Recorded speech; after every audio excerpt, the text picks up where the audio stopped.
Nikukaribishe tena mtazamaji wa Manyuzi TV kuendelea kupata dondoo za kiburudani kutokea hapa.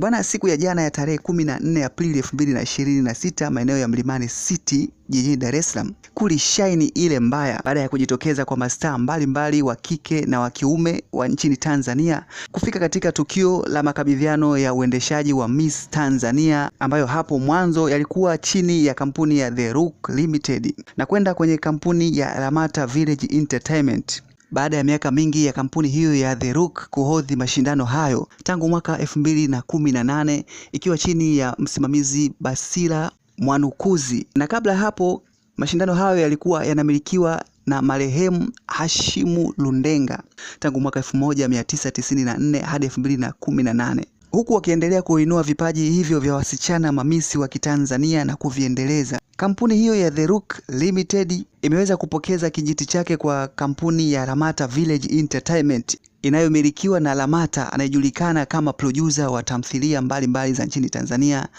ambaye amejizolea umaarufu kupitia tamthilia yake ya Jua Kali. Tukio hilo la makabidhiano ya mikataba pamoja na haki zote za Miss Tanzania kutoka kwa The Rook Limited kwenda kwa Lamata Village Entertainment iliambatana pia na burudani kutoka kwa washiriki ambao ni Bongo Movies pamoja na wasanii wa Bongo Flava wa kike. Burudani hizo ambazo zilitawala ni pamoja na kuonyesha fashion ya mitindo ya nguo ambayo wasanii hao waliamua kutoka nayo kwa siku hiyo, pamoja na kuonyesha catwalk za mwendo wa mamis kama burudani kwa wale ambao walikuwa wanatamani siku moja kuonyesha mbele ya hadhira.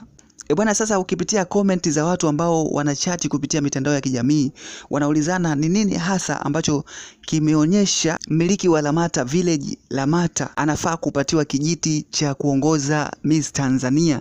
Kwa sasa Lamata ni maarufu na ukuzaji wake wa sanaa za maigizo na kujihusisha zaidi na watoto wa kike, mabinti.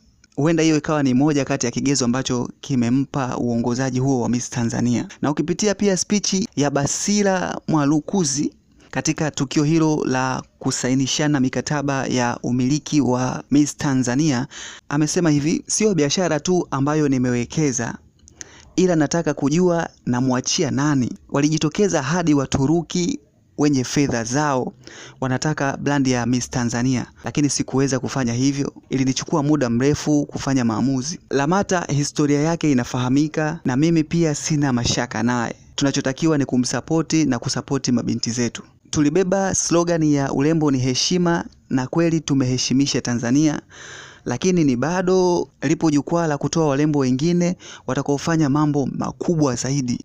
Alikuwa ni mmiliki wa awali Basila Mwanukuzi ambaye ametoa spichi hiyo wakati wa makabidhiano ya umiliki pamoja na haki zote za Miss Tanzania. Bwana, hii ni Manyuzi TV, nimekupitisha kufahamu tukio zima la kukabidhiana kwa uongozi wa Miss Tanzania mwaka 2026 baada ya kuwa mmiliki wa muda mrefu kukabidhi kijiti hiko cha umiliki wa Miss Tanzania hapo jana kutoka kwa The Rook Limited kwenda kwa Lamata Village Entertainment.